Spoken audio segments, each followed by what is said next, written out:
Graça e paz, amados do Senhor, vitoriosos e vitoriosas.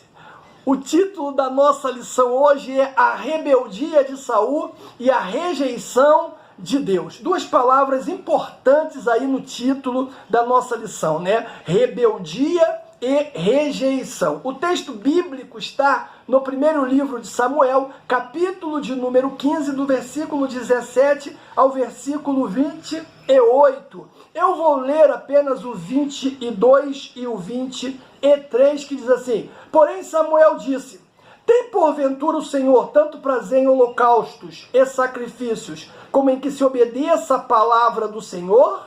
Eis que o obedecer é melhor do que o sacrificar, e o atender melhor do que a gordura de carneiros. Porque a rebelião é como pecado de feitiçaria, e o porfiar é como iniquidade e idolatria. Porquanto tu rejeitastes a palavra do Senhor, ele também te rejeitou a ti, para que não sejas mais o rei. Palavra do Senhor. Amados, temos três objetivos hoje. O primeiro é definir a palavra rebeldia. Segundo, é explicar a rebeldia de Saul. E terceiro, é caracterizar a liderança sem critério de Saul. Pois bem, na lição de hoje nós trataremos sobre a rebeldia de Saul e da sua rejeição por parte de Deus. Figuradamente, amados, Israel, ele foi comparado a uma vaca rebelde que se rebelou contra Deus. Um texto muito forte que está em Oséias, capítulo 4, versículo de número 16. A Bíblia, ela mostra que há castigo divino para quem trilha o caminho da rebeldia. Olha aí Números 17 e olha aí também Romanos, capítulo de número 10. E é isso que estudaremos aqui, tomando como exemplo Saul, o primeiro rei de Israel. O primeiro tópico da nossa lição, nós vamos definir, a palavra rebeldia. E dentro desse ponto aí, o primeiro tópico, nós temos três pontos importantes, que é o conceito, o aspecto bíblico e vamos falar do cristão e a rebeldia. Rebeldia é caracterizada por um ato de resistência. É opor-se a uma autoridade. Por vezes, se trata de uma obstinação em excesso. Agora, na Bíblia, há exigências constantes para que o servo de Deus evite a rebelião, quer seja ela contra Deus, quer seja ela contra os pais, quer seja ela contra líderes e autoridade. Aí nós temos os aspectos bíblicos, porque algumas passagens do Antigo Testamento, como por exemplo Jeremias 3 e Jeremias 31, apontam a nação de Israel como filhos e filhas rebeldes, que escolheram o mal para desenvolver uma vida de pecado. No livro de Oséias, é o texto que nós acabamos de mencionar, Israel ele é comparado a uma vaca rebelde. Uma linguagem campestre em que o fazendeiro ele realça a rebeldia do animal em não querer obedecer o comando do seu dono. Agora escute o que eu vou dizer aqui, irmãos, que isso é sensacional, o real significado da palavra rebeldia no Antigo Testamento é uma ênfase ao retorno de um servo de Deus às mais horríveis práticas pecaminosas, incluindo também a adoração a ídolos. O cristão não deve viver na prática da rebeldia, visto que no seu ser há uma nova natureza implantada por Cristo. Paulo fala isso, queridos, lá na sua segunda carta aos Coríntios, capítulo 5, versículo 15. Então, praticá-la é o mesmo que chamar a natureza velha para reinar outra vez. E nós sabemos perfeitamente que a ordem do apóstolo Paulo é que ela não reine, mas Romanos 6,13, o que diz: nem tampouco apresentei os vossos membros ao pecado por instrumento de iniquidade, Mas apresentai-vos a Deus como vivo dentre os mortos, e os vossos membros a Deus como instrumentos de justiça. Irmãos, se encontrar com um texto como esse, não querer pensar aí algumas revelações, é até um pecado. Porque esse texto, ele é extraordinário. Paulo está falando aí que nós fomos ressuscitados. Paulo está se dirigindo a crentes, aqueles que não estão mais no seu estado original do pecado, mas ressuscitaram dentre os mortos e foram libertos da escravidão e do cativeiro. Essa é a nossa situação atual. Quando pecamos, mesmo que a liberdade que temos do pecado, e da escravidão seja real, e o poder do Espírito Santo esteja conosco, nós ainda estamos numa grande batalha, numa grande luta. Nós estamos ainda lutando. E vamos enfrentar esse conflito até o dia em que morrermos. De fato, o apóstolo Paulo fala em outros lugares aí da Bíblia sobre a intensa batalha que persiste entre o velho homem, que é totalmente carnal, e o novo homem que agora tem o poder do Espírito Santo habitando nele e capacitando-o para se voltar para as coisas de Deus. Como cristãos, meu irmão, ainda pecamos, mas não temos que fazer isso. Cada vez que estamos diante de uma tentação, escute isso, Deus nos dá a saída.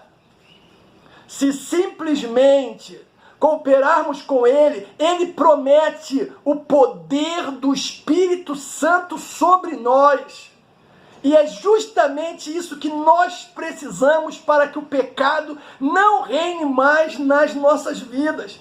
A obra da vida cristã, eu sempre digo isso, ela é sinergística e não monergística. Nossa regeneração, nosso novo nascimento foi obra de uma única pessoa, Deus. Não foi um empreendimento conjunto, mas a partir do primeiro fôlego de vida espiritual regenerada, tornou-se ou torna-se um esforço conjunto.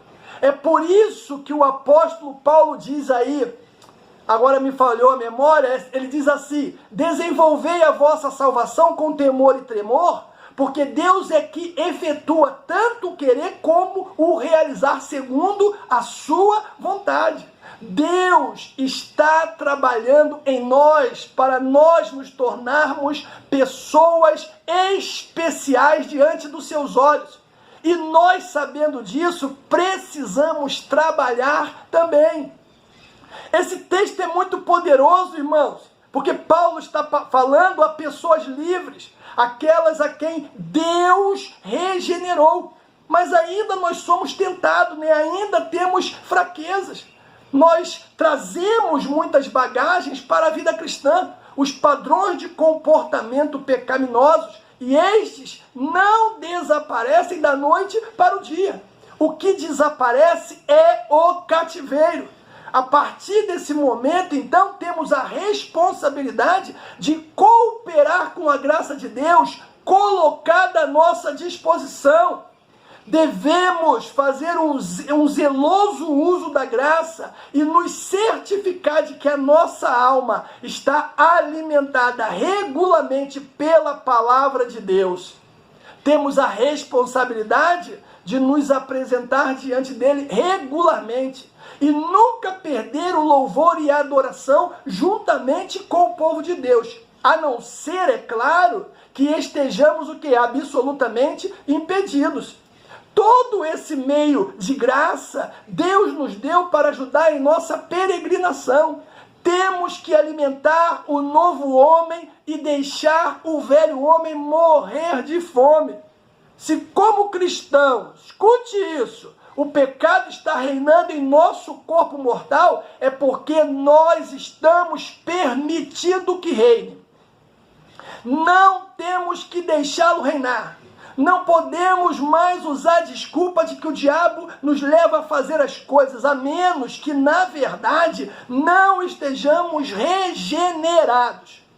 Mesmo assim, não é desculpa, porque a palavra é clara. não reine mais o pecado em vosso corpo mortal. Ou seja, não devemos mais obedecer ao pecado. E sabe por quê? Porque nesse mesmo texto que nós lemos, Paulo diz que fomos libertos para a justiça de Deus. Irmãos, Paulo não está se referindo aqui simplesmente ao pecado sexual, mas a todos os aspectos da nossa vida humana. Não podemos permitir que a nossa mente seja instrumento do pecado. Não podemos permitir que as nossas pernas sejam instrumento do pecado. Não devemos ser rápidos para derramar sangue. Não podemos permitir que os nossos lábios sejam instrumento do pecado. Devemos guardar a nossa língua. Em vez disso, Paulo diz que devemos oferecer a nós mesmos a Deus. Devemos nos apresentar a Deus como pessoas ressurretas. Nossa mente, irmãos, nossa boca, nossos ouvidos, nossos olhos, pés, devem ser usados como instrumentos no jogo de ferramenta para oferecer toda a nossa pessoa a Cristo. Aí nós temos o cristão e a rebeldia. A Bíblia ensina ao cristão respeitar todas as autoridades, inclusive os líderes da igreja. Jamais seja insubmisso, jamais rebele-se. Romanos capítulo 13 fala sobre isso. Mas tendo como dever, diz o apóstolo Paulo a Timóteo, que orar pelas autoridades. Entretanto, segundo as Escrituras, o cristão não deve sujeitar-se a uma autoridade quando a prioridade da justiça está em risco ou quando há violação aos princípios bíblicos. Aí não. Aí é melhor obedecer a Deus do que aos homens. Atos capítulo 5.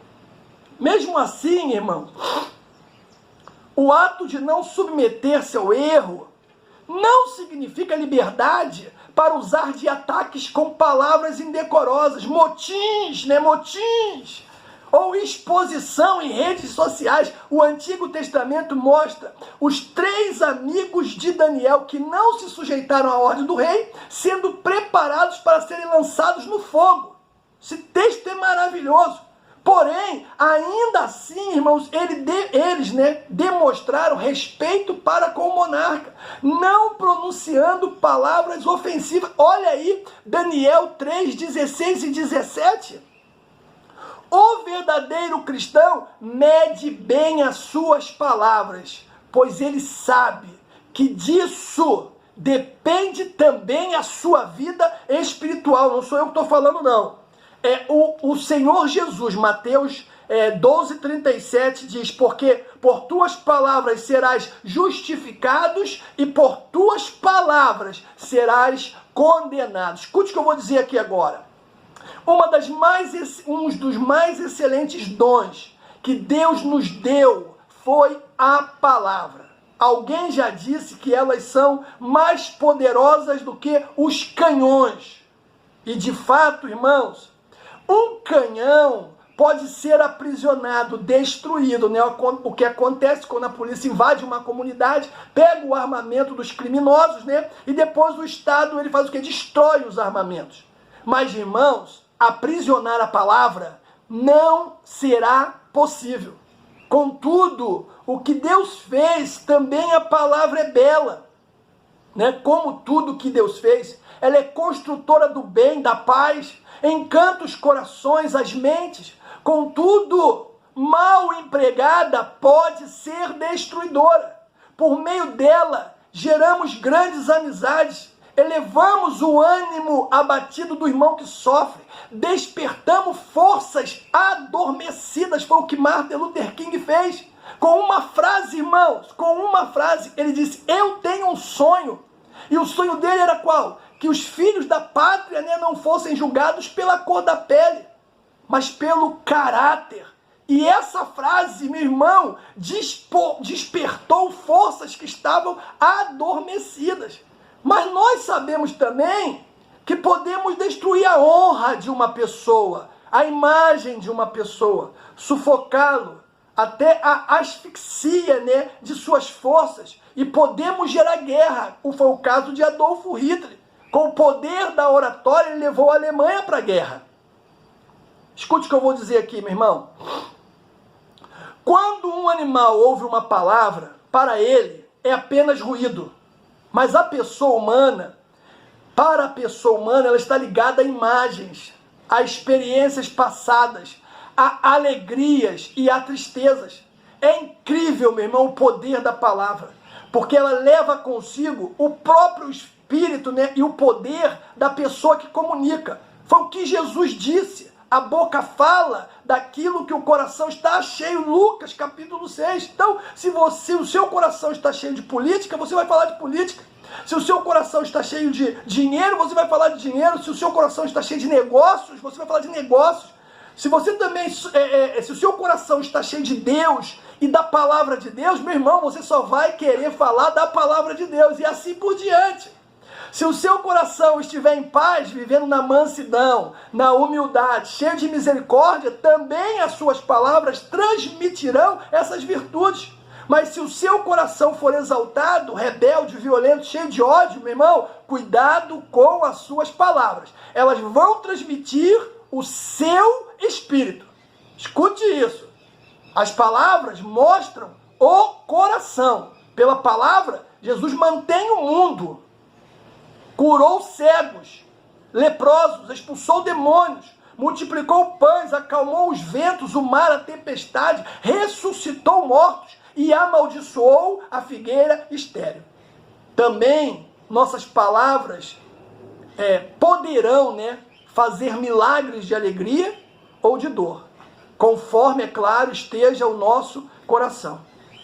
Se um coração puro, ou seja, sem um coração puro, uma consciência bem formada e um espírito vigilante, nossa palavra, né, poderão ser mais destruidoras do que edificadoras. Não é à toa que o apóstolo Paulo ele exorta: nenhuma palavra má saia da vossa boca, mas só palavras que sirvam para edificação e que sejam bênção aos que ouvem. Efésios 4, 29. Aí nós temos o segundo tópico da lição, irmãos, né? A rebeldia de Saul. E aí nós vamos ver também 3 pontos importantes, né? Não cumpria com a ordem divina, Saul.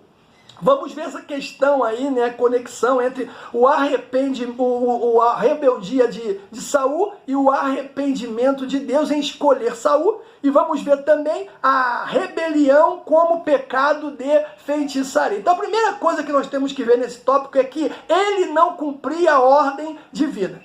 Por ordem expressa de Deus, Samuel ordenou a Saul que matasse os amalequitas, porque a medida do pecado deles estava completa, diz a palavra de Deus. Tudo devia ser destruído, banido, pois os amalequitas estavam sob um julgamento divino. Essa ação divina era para evitar que o mal deles se espalhasse cada vez mais. Entretanto, né, nada dos amalequitas deveriam ser saqueados e roubados, pois não se tratavam de uma guerra qualquer. O que não poderia ser queimado, né, como ouro, prata e ferro, seriam objetos solenes da congregação de Deus. Mas Saul, ele não obedeceu à ordem divina. Juntamente com 200.000 homens de 11 tribos e outros 10.000 de Judá, ele foi para a batalha. Não destruiu o rebanho do inimigo e ainda preservou, irmãos, acredite nisso, a vida do rei Agag. O mal, meu irmão, o mal que Saul poupou não tardou em lhe atingir, ou seja, atingir ele mesmo. Porque você vai lembrar que foi um amalequita que afirmou ter matado Saul. Foi um amalequita. Deus se arrependeu, né, em relação a Saul. Irmãos, assim, existem 2 razões para isso. Saul deixou de seguir e de executar a vontade de Deus. A palavra arrepender-se, né, oriunda do hebraico, é nasham. Significa sentir profundamente, lamentar, referindo-se à pessoa de Deus. Essa expressão pode ser compreendida como mudança em relação à pessoa de Saul. Deus não tolera o pecado e dessa forma não poderia deixar que Saul continuasse dirigindo o seu povo. Por isso, por meio de Saul, ele o rejeitou. A desobediência, a teimosia, a rebelião do primeiro rei de Israel atraiu a ira de Deus. O prazer de Deus não está em sacrifícios. Foi isso que Samuel falou para ele. Mas na obediência do ser humano na palavra de Deus. Mais do que um belo sermão, mais do que grandiosas construções, Deus requer do seu povo obediência. Leia aí o Salmo 50.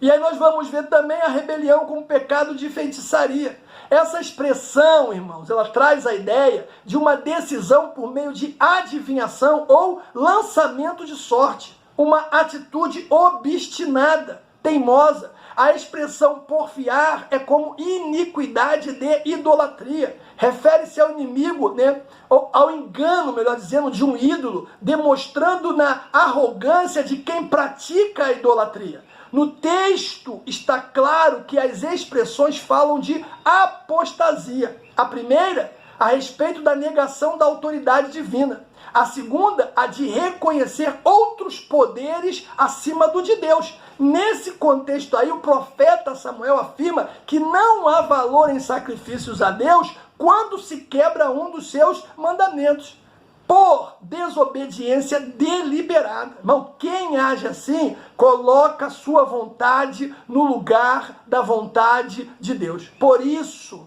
a rebelião é tão maléfica quanto a adivinhação, porque ela rouba o lugar da glória de Deus. A insolência e a arrogância de Saul revelam a tentativa dele se impor no lugar de Deus. Era como se as regras da guerra fossem dele, esquecendo-se que Deus não dá a sua glória para ninguém. Ninguém. Isaías 42, de fato, irmãos, Lutero estava certo quando ele disse, diante da palavra, né, eu é que tenho que me render. Nenhum de nós, ele diz, jamais pode e deve querer impor a nossa vontade perante as ordens do Senhor. E aí nós temos o terceiro tópico da nossa lição, que ele fala sobre um líder sem critérios. E aqui nós vamos ver duas coisas, dois pontos também importantes. Não sabia esperar e Saul, um rei rejeitado. Irmãos, uma das provas de que Saul não tinha critério para a liderança era a sua impaciência. Ele não sabia esperar. Samuel já tinha dito para Saul esperar até a sua chegada. Infelizmente, o rei de Israel não fez. Essa ordem era para que Saul esperasse antes de começar qualquer invasão, pois ele deveria colocar tudo diante de Deus, apresentando sacrifícios como ele já tinha feito antes, 1 Samuel capítulo 7. A falha principal de Saul, irmãos, não foi ter oferecido o sacrifício, mesmo ele não sendo sacerdote, mas foi não esperar o profeta para receber a bênção de Deus. O que diz Samuel 13, 8 e 9, esperou 7 dias até o tempo que Samuel determinara, não vindo, porém, Samuel a Gigal, o povo se espalhava dele. Então disse Saul, trazei-me aqui um holocausto e ofertas pacíficas, e ofereceu o holocausto. E sucedeu que, acabando ele de oferecer o holocausto, eis que Samuel chegou, e Saul saiu-lhe ao encontro para o saudar. Irmãos, olha só, no natural, qualquer um até poderia dar uma justificativa para a decisão que Saul estava tomando. Porque, depois de tudo, né, o exército estava temeroso. Seus homens começavam a deixá-lo. Parecia que Saul não tinha outra escolha senão ele mesmo oferecer a oferta queimada. Mas a história, escute aqui, foi escrita para que pudéssemos, irmãos, entender que o pecado da impaciência pode nos reprovar para governar em seu reino. A impaciência se manifesta em fases distintas. Primeiro, ficamos impacientes em nossa espera, né? E logo pensamos ou passamos a enganar a nós mesmos, incluindo que se não fizermos algo, ninguém vai fazer. E depois determinamos nossos próprios tempos designados. Samuel disse a Saul que esperasse 7 dias, e este era o tempo designado. Mas Saul se deixou governar pelo medo dos filisteus, pensando que se continuasse esperando, os seus inimigos o dominaria. Foi devido ao medo e à impaciência que Saul usurpou a autoridade reservada a Samuel e, consequentemente, ofereceu um fogo estranho, promovendo ali um avivamento artificial. Diferente de Davi. Davi, mesmo tendo sido ungido rei e sob as ameaças de Saul, não perdeu a esperança no Senhor. Antes ele esperou com paciência a concretização do tempo de Deus em sua vida. E aí nós temos que destacar nesse ponto, irmãos, a importância do cristão não se deixar levar pelas circunstâncias e aprender a confiar no Senhor. Mesmo nas situações adversas, aprenderemos que Deus está no controle de tudo. Portanto, temos motivos para esperar pelo tempo de Deus. Foi o que Davi fez. Mesmo ungido rei, demorou muito tempo até que Davi assumisse o trono de Israel. O tempo de espera, no entanto, não foi um tempo de tranquilidade, não, meu irmão. Foi perseguido muito por Saul. Saul queria matá-lo, ele se escondeu várias vezes. Precisou se refugiar muitas outras para que ele não fosse morto. Não foi um tempo fácil. Mesmo assim, a situação de Davi diante de todas as perseguições e dificuldades poderia levá-lo a desacreditar nas promessas de Deus. Ao invés, do trono prometido, Davi só via lutas, perseguições e dificuldades. Como José lá na prisão egípcia, Davi não se deixou controlar pela circunstância, preferiu confiar na palavra de Deus e esperar com paciência no Senhor, como diz o Salmo 40. Isso porque ele tinha consciência, irmão, de que Deus tinha um plano em sua vida e que em seu tempo haveria de executá-lo. Na obra de Deus é preciso capacidade para esperar. O salmista esperou com paciência. Meu irmão, Deus age no momento certo em nosso favor. Pelo amor de Deus, espere no Senhor. Aí nós temos outro ponto, Saul, rei rejeitado. Irmãos, destacamos a rejeição de Saul por causa do pecado de não atentar para a voz de Deus. Muitas foram as características que marcaram a rebeldia de Saul. Irreverência com a ordem de Deus, voto tolo, infidelidade na guerra contra os amalequitas, desobediência à palavra do Senhor. Dessa forma, Deus não tinha outra coisa a fazer senão rejeitá-lo. Essa história nos mostra que devemos irrestritamente obedecer os desígnios de Deus e servi-lo com todo o nosso coração. O Pai deseja que andemos todos num só propósito.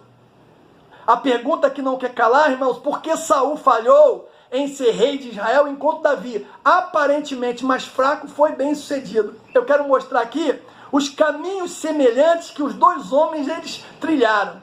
Ambos, primeiro, receberam conselho de homens piedosos. Ambos, todos os dois. Segundo, eles enfrentaram grandes desafios, os dois. Terceiro, ambos tiveram a chance de mudar. E aqui que está a diferença. Enquanto Saul não se entristeceu com a repreensão de Samuel, Davi, quando foi repreendido por Natã, imediatamente ele se arrependeu. Essa é a diferença. Eu quero concluir dizendo o seguinte: o que é ter sucesso ministerial, irmãos? É ter uma agenda corrida? Um estilo de vida confortável? Claro que não. O sucesso do ministério não está somente em ser separado para um cargo, mas sim na obediência completa ao Deus da palavra. Assim Salomão escreveu: é o melhor o fim das coisas do que o seu princípio. Que Deus, irmãos, nos ajude a obedecer e a viver para a glória de Deus. Para a glória de Deus. Que Deus te abençoe no nome de Jesus.